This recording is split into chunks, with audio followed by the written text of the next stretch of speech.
الرمضان باش نحضروا بنفس الفارس بريك دنوني وديبولات هشاش وبنان وباش تشيخوا بيهم، يلا تبعوني. نحطوا 375 سميد متوسط، عليهم 250 جرام فرينة، نبسوهم ب 125 جرام زبدة ذايبة. نحطوا رشة فلفل أكحل ونزيدوا أصفر عظمة، ونصبوا عليهم 200 مليلتر ماء، ونعجنوا البات بالكدا.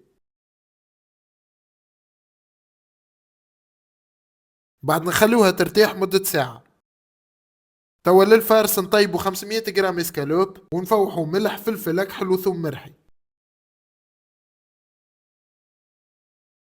نصبوا 100 مليلتر ماء ونخلوها يطيب. نزيدوا عليه زوز مغارف صوص بيستو، ونحطوا 3 توابع جبن، ونزيدوا 50 جرام ما بين جبن جروير وموتزاريلا. نزيدوا رشة فلفل أكحل وأصفر عظمة، ونرحيو الكل. نزيدوا للفارس شوية بندق محمر. بعد نرشوا شوية سميد ونحلوا البات جويدة.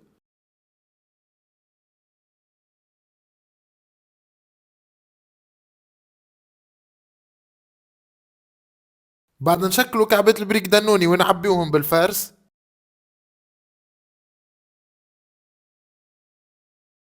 في بواط نفرشوا بابي سيلوفان، نرشوا شوية سميد ونرصفوا كعبات البريك ونحطوهم في الكونجيلاتور.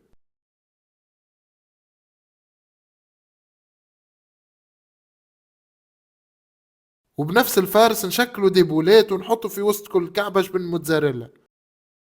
بعد نغطسوهم في الفارينة في العظم ونغطيهم بالشابلور.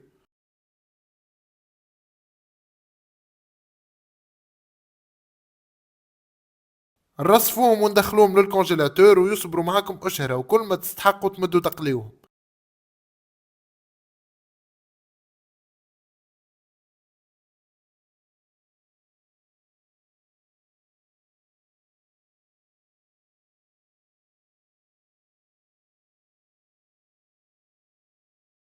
وهكا نكون تحصلنا على أبن بريك دنوني وديبولات محشيين بالجبن بنان ويعملوا الكيف. وما تنسوش تعطيوني رايكم في كومنتير، وإن شاء الله رمضانكم مبروك، وتوا يلا نتعداو الديجوستاسيون.